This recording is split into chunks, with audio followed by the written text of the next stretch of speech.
All right, so what are some of the characteristics of mammals we have talked about in class? Just in general. How do you know you're looking at a mammal? Say that again. Okay, because I thought you said vertebrates. Well, that's all animals like fish, amphibians, and okay. So fur or hair, that's certainly a clear, I don't want to say design, but clear definition that yes, you are looking at a mammal. What else might be the case? Well, in order to answer that, think of, okay, they've got a four-chambered heart. That is another adaptation, or could say characteristic. Now, and for those of you tuning in later, we had talked about this, that, okay, we move on with talking about orders of mammals and other characteristics that we have reviewed, because we do keep moving. We don't walk in here and do nothing because we have a group of your classmates are not present. Okay, hair or fur, you had said, and a four-chambered heart. Now, what is significant about that four-chambered heart? There has to be something significant, or else why would humans and mammals have a four-chambered heart? It must be very efficient for moving what type of substances throughout the body. What's needed to be warm-blooded? Because remember, these animals are endothermic. Okay, so you have to have a complex system to send nutrients throughout the body, and certainly the cardiovascular system does that with that four-chambered heart. What is another characteristic that we need lots of to be endothermic? So nutrients was one. You need lots of oxygen to fuel those demands. So you have to have a way to pump that throughout the body. And again, that's the nice design of this four-chambered heart. So we have nutrients, okay? We have oxygen. Those always have to be pumped throughout the body. So how is it that we get those nutrients? Through what type of system?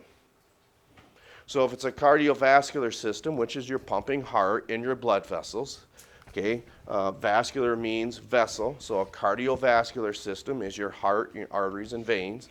You said oxygen, that would be your respiratory system. But how do you get nutrients into the blood? What system? Yes, your digestive system does that, okay? So if that is the case, what type of nutrients is, in your opinion, is easier to digest? Is it when we look at, okay, spaghetti would be a good example, okay? So what is easier to break down, the hamburger that's in the marinara sauce or the pasta? Which would be easier to break down? Which would be easier to break down? The hamburger is much easier. Proteins, the human body, mammals can break down much, much simpler. You don't need to have such a long and, let's say, large digestive tract, okay? The reason that we say that is when we think of starch, that's what pasta is. It's a really long repeating unit of sugars. So if that is the case, which it is, what about plants? Would those be easier to digest than proteins like hamburger, or would be more difficult? Plants would be easier? No. And we can make sense of this. For those of you who have been in Mr. Williamson's ag class, do you talk about the digestive system for cattle? What is very unique about the stomach, or in this case, stomachs of bovine or cattle? Right, because what has to happen is it is a very complex process for these animals, like cattle, to break down such complex substances as, I almost said starches, cellulose, which is what plants are composed of. That's why you have a four-chambered stomach. Then the intestine, would that be longer in plant eaters or shorter in plant eaters if it's really tough to digest that?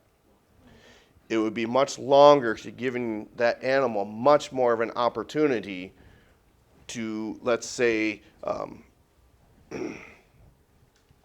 take in those, absorb, that's what I was looking for, absorb those nutrients. So animals who have a protein or meat-eating diet, their digestive tracts are much simpler, much smaller, and much shorter. Animals that have an herbivorous or plant-eating diet, their digestive system is much larger, much more complex, and much longer because it takes a long time for them to absorb those plant materials. Okay, so some other characteristics. We said four-chambered heart, hair, fur, that was one. Okay, they're warm-blooded. What about teeth? Do we say anything about teeth? And maybe we didn't get that far. Okay, so I remember the third, it says premolar, probably in your handout maybe. But bicuspids is a better example of that. The reason is you can look and feel the teeth in your mouth. What are the first types of teeth that bite into an apple? Yeah, your front ones, which is your incisors, okay? Now that might have been on the previous slide. Nope. Okay. This would be, the first row is for cutting, those are incisors. The next is the canines. Those would be just one sharp point, okay, and they have a specific function because they will puncture flesh to hold their prey item in one place. Now, not all animals have canine teeth because it all goes back to their diet. Do you see canine teeth in cattle or bovine? You're shaking your head no. Why would that be? Why are you correct? They eat plants. There's no need for them to have canines. Okay? Then the next set of teeth in the human mouth, once you get past the canines, okay, how many sharp edges do you feel on that tooth? If canines only have one sharp edge, feel with your tongue the next set of teeth behind there. How many sharp edges does it have? Okay, so then that's why, for our purposes, then a bicuspid would be a better term than that of a premolar, because molars are just used for grinding materials. So these have similar functions to puncture and hold flesh in one spot. And then it's the bicuspids that will start tearing that flesh when you start chewing. And then once you get further back in the mouth, then you have the very large molars for grinding materials. Because the smaller you break materials up, the easier the enzymes are that can act upon them in your digestive tract. So then, going all the way back to before the dinosaurs, does anyone remember what was significant about that dimetrodon? Say that again? No, it wasn't an herbivore. Yeah, we talked about this, and I understand it was a while ago. It means two-toothed. It was the first type of carnivore that was starting to develop two teeth. So even though it was a reptile, some of the early mammalian designs are actually taken from reptiles. Okay. So wanted to do that, and we said we would be going over orders. I just wanted to review this quick. We went over one order yesterday. What was that?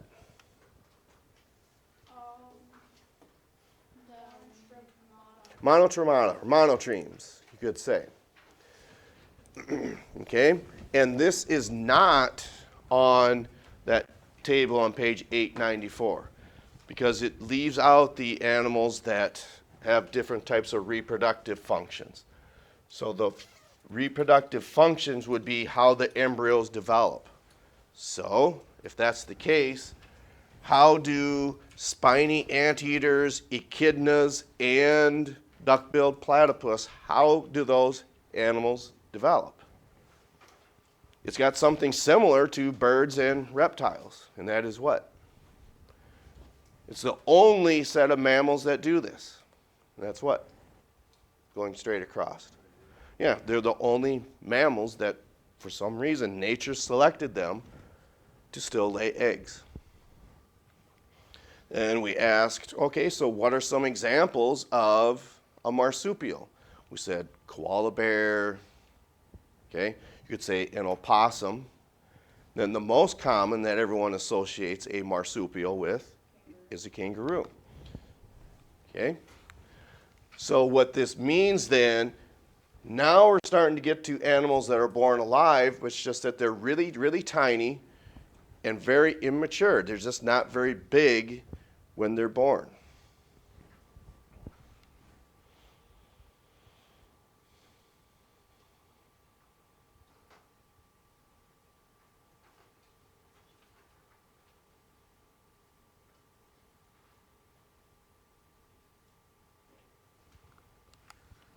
Okay. So does anyone think they might know what the third type of reproduction is? You have animals or mammals that lay eggs. The first set of animals give birth, but they're really, really tiny, immature animals when they're born. Okay?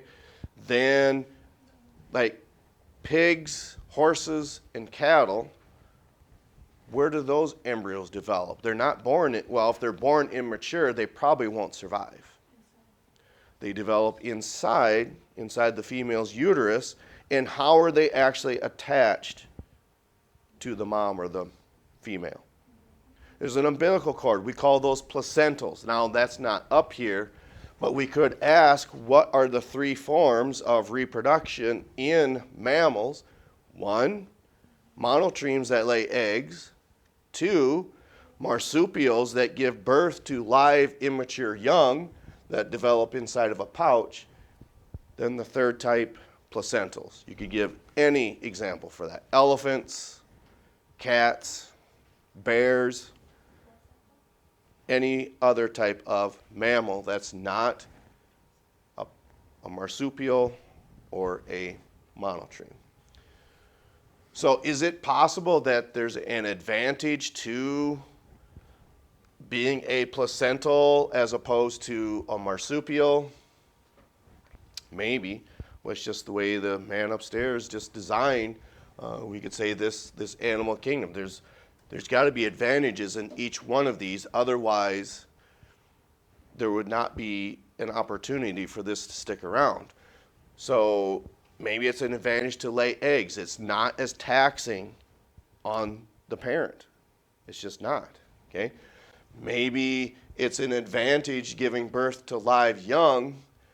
It doesn't have to stay inside the mother's womb for so long because it's born immature, but there's still animals that typically do this as far as reproduction. Again, egg layers, you could say developing in a pouch, live immature young, and then the placentals is the third type. All right, so tomorrow you'll be handed a paper. It says April 2nd. We just want to have you get that opportunity to get started on that, because as we continue to move forward, we have people moving in multiple directions, whether it's softball, track, golf will be picking up here in perhaps a couple weeks. I think we're done with FFA. The majority of what we see over there now is just golf and track. So as far as Monday is concerned, I don't know. We can only speculate that, okay, the temperature is going to be in the 40s. Are they going to host the track meet? Well, as of right now, yes. Of course, that could change between now and then. So again, I won't be here tomorrow, but you'll have a sub in here to hand out this short answer paper. And it's just an opportunity just to reinforce some of the concepts that we've been going over. All right. So that's all I have. So we'll catch up to you next time.